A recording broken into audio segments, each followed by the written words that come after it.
Hey, welcome Team Johnny, Clan, JP Crew, whatever we're calling ourselves at the moment. How you all going? It's JP back, and we're just doing continuing a series of where I'm talking about places where I've been. So this one we're going to be talking about the Hoia Baciu forest in Romania, Transylvania. And here it is here. It's not a massive forest, it's about 3 square kilometres. And it's on the outskirts of a place called Cluj, which is the second biggest city in Romania. Hope I got that right. So if you ever want to come to the Hoia Baciu, I thoroughly recommend it. And I thoroughly recommend visiting Romania. Romania is an awesome place, especially Transylvania. I mean, it's the home of Vlad and all sorts of dark history, and it's an amazing place. Very old place, amazing place. I love Romania. Romanian people are the nicest. They're probably on the same as Slovakian people, just the nicest people you ever meet. And one thing I did know about Romanian people is they speak very good English. A lot of them speak English at a very high level. So this is the city of Cluj. Yeah, the airport somewhere. I can't tell you where it is. There you go, International Airport. And I basically just jumped in an Uber and I stayed in Old Town. So I stayed in a hostel around here somewhere. It was great place. And Romanian people are so nice. They'll help you with anything. Like I got stuck somewhere, I think it was here, and there was a Romanian woman and her husband looking at an apartment, and just said, "Oh, jump in," and they drove me back to my hostel. So, really nice people. I will say this about Romanian people: geez, they dress well. Like it's, they dress like, I went out a couple of times to the clubs and that, and I just stood there and I just felt like a bum. I was just wearing shorts and a, Tommy Hilfiger shirt, and these people, they know how to dress. Anyway, I mean, Australians, we're not known for wearing much anyway because it's so hot. Anyway, here's the Hoia Baciu. When I got there, I had to basically wait. I went there during the day and did a day film and that, where I explored everything. And I basically just caught an Uber to somewhere about here, I think it was. Then I just walked up. There's trucks all through here and stuff like that. And I just walked up through the middle of the forest. I ended up about here. And then during the day, I met some guy. Now, you got to remember this forest here. It's so close to Cluj. In this forest, there's lots of deer and stuff like that. People say there's bears in there. People say there's not bears in there. People say there's wolves in there. There are people in there. People use this during the day for airsoft, archery, going for walks, picnics, and also raves. So they have big nighttime parties in the forest, just trip out, trance parties, just go crazy. And when I turned up, I was like, okay, and I had my usual, I used to go straight in, but now I make sure that if I've been flying a long time, I have a big, I rest. And I basically learned that from the Suicide Forest, where get there, have a couple of nights off where you just sleep and try and adjust your body to everything and, trying to get on the grog. So I waited and just, walked around here a bit and stuff like that. And then I found out this massive dance festival was on. I think it was here. And I was like, oh my God, I can't go in there because, in Europe they start partying at 10 o'clock at night and finish at 6 in the morning. So I had to wait. I think it was like 4 or 5 nights, which put my trip a bit back a bit, but I wanted the forest to myself. So you watch my day videos about in here in the day. And there's some things I want to point out. As I said before, it's not a massive forest. It's the Suicide Forest is like 35 kilometres square, approximately. This forest is only 3 kilometres. So it's not huge. You can go and walk most of it during the day. It's not twisting and turning like Akigahara. You can actually just walk through this stuff. So yeah, in the day I got here, I was talking to this old Romanian guy, and he was pointing and, there and there, because I was trying to find, the circle. And when you first hear about Hoia Baciu and you don't look at it on a map, you think the circle's way in deep or something like that. It's not actually. It's right here. If you actually look at a tourist map, this is marked as a camping area. So then I walked along here and here's that circle. So that's the circle where, people just go and camp and stuff like that and light fires and hang out, chill out and drink and do whatever they do. It reminds me a bit of Ukraine, Lisa Horror, like Bald Hill. So, and as you can see, that's a massive shopping complex, I'm pretty sure. So you get a lot of noise. The problem with the Hoia Baciu at night is there's so much noise. You've got all this industrial area, you've got trains, you've got Cluj, there's a lot of atmospheric contamination. That's why I love the suicide forest so much. Because the atmospherics in the suicide forest are perfect for picking up EVPs. Sadly, for Hoia Baciu, it's a lot of contamination. A lot of noise travels. That's the way it is. So this is the famous circle. And this got famous basically for this picture. So Hoia Baciu basically become famous. And the Hoia Baciu was named after a shepherd. And he had a flock of 200 sheep and he disappeared in the forest. But it also came to international attention in 1968 when Emil Barney, a military technician, photographed what he claimed was a UFO hovering over the clearing. What differentiates this story from other UFO claims is that Barney had nothing to gain from reporting the sighting and everything to lose. The communist government equated a belief in the paranormal with madness and state sabotage, and Barney lost his job in a country which had no support for the sacked. So basically this guy took this picture and by releasing it he knew it would wreck his career, and basically not very good for his life at all, but he still released it. So this is the picture he took. And that's over the clearing I just showed you before. So I ghost hunted that clearing. I heard a few noises and stuff, but nothing major happened.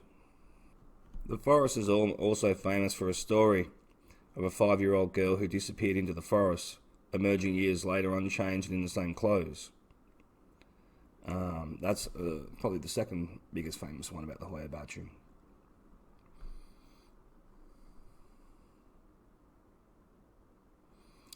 So when I went there at night, I caught a Uber. He was actually a cop. And he could speak some English, and he was like, "What are you doing?" I said, "Oh, I'm going to go look for ghosts." He was like, "You're crazy." So I got the Uber along here. I'm pretty sure it's here, guys. And then I just set off that track, and I told that deer to shut up or something. Then I just walked all through here, wherever I went,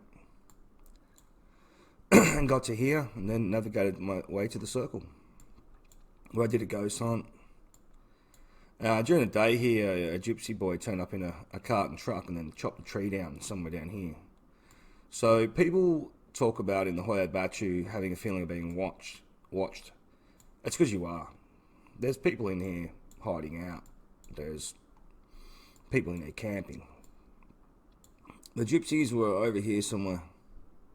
There's some over here too, so I went and had a look. So there's some camps set up. Basic camps. But they didn't want to be filmed. When I asked the boy if I could film him, and I already filmed him, and I said, "Oh, can I videotape you on your horse and cart?" And he was like, "No." So I was like, "Okay, dude." But there are gypsies in here and here. They probably moved camp by now. Another feeling that you get in this forest, and it actually happened to me, I got very lightheaded and felt sick. I don't know whether, I'm not going to say it was paranormal or anything, but that's what happened to me. That was basically when I was in about here. So when I ghost hunted it, I started at 11:30 at night and I finished at 5 in the morning, and I just basically went up like this, here, I walked to here, and I walked all the way along, somewhere like here I think it was, and I cut straight back down through. I was trying to find this. So, about here, I'm pretty sure, was where all my lights went funny, and at 3 a.m. I saw that massive glowing orb spinning around in the trees and stuff like that. And that was about here somewhere, which I sadly couldn't get on video. That was about here. So I thoroughly recommend this forest for anyone to go visit. Very beautiful during the day. As I said, the circle, people on YouTube make out the circle is in the middle of the forest, deep in the Hoia Baciu, but not really, it's right there. You just walk along here, this is all paddock and sheep and stuff like that, and then the problem with the Hoia Baciu is trying to get paranormal evidence like EVPs. It's just so heavily noise contaminated from the town and stuff like that. But it's an eerie forest. There's definitely people in there hiding out. There's been a lot of death in this forest. There's been a lot of weird stuff happening in this forest. It's an eerie forest. Is it as haunted as Akigahara? Well, I only went in there once all night. But to me, my personal point of view is there's no way this anywhere Hoia Baciu compares to Akigahara. You look at the paranormal evidence I pulled in from Akigahara and captured and recorded compared to what I recorded in the Hoia. This forest does not compete at all on the paranormal side of the suicide forest at all. Well, anyway, there's lots of funny stories about what happened all around here and that, but that's for another time. I hope you enjoyed me talking about the Hoia. Hope you enjoyed me talking about the Hoia Baciu, and just remember, guys, you fly in the airport, you catch an Uber, find a hostel, then you just catch an Uber to here, and you just walk in. Enjoy. Be careful on your own at night, especially by yourself. It does have a very, very bad vibe to it in certain spots, and there are people in this forest camping. You don't know who they are. They don't know who you are. Well, I hope you enjoyed. So yeah, here's the circle. 1 o'clock in the morning. Someone was here.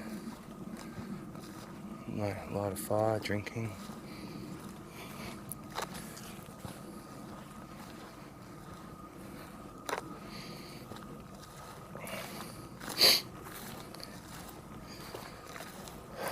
Man. There we go. Light fire. Someone was here. So this is where that famous picture was taken of that UFO, in this clearing.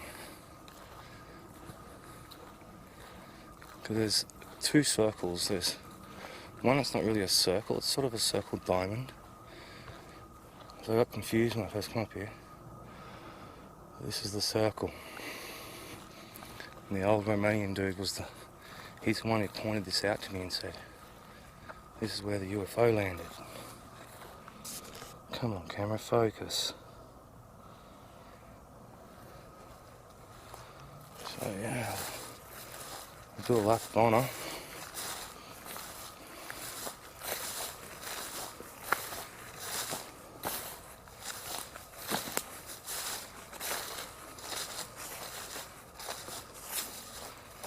It looks a lot bigger on the camera and on the YouTube videos, but it's not actually that big.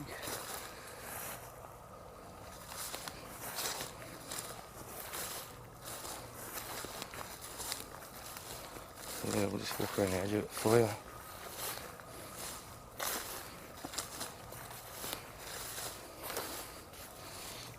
I think this is where deer and shit come in at night and chew on it.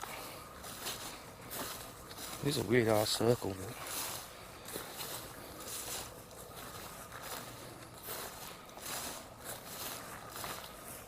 we've got to get to the big circle yet. And that's where the dark energy is, apparently. But I got a feeling like, you know how I always talk about there's three witch spots in Europe. I know Kiev Bald Hill is one of them. I believe that this forest is the second one. Or somewhere in this forest is the second one. Like, that's a theory.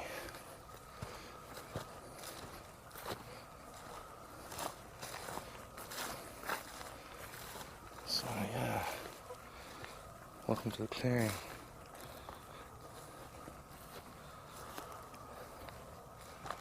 Hoia Baciu. 1 o'clock in the morning. I'm just going to sit in the middle and chill out, have a 10-minute break. I'm going to go find these twisty trees and shit. Oh man, oh, the ground's wet. Fuck it.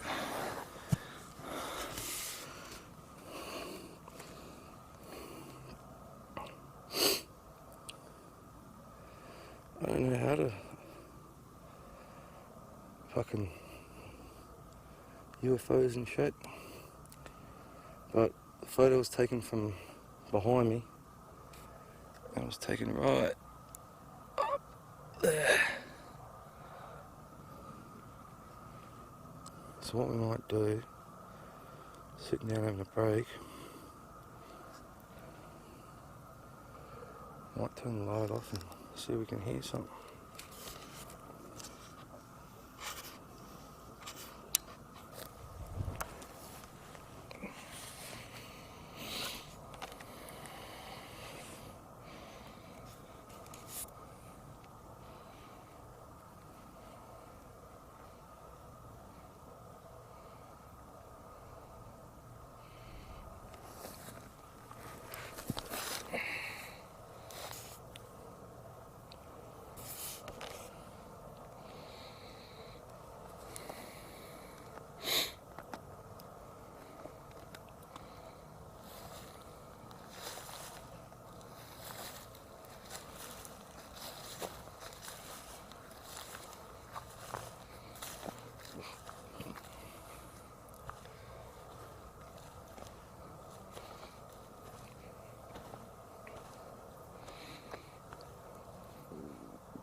What we're going to do, Team Johnny, is the fire's over there.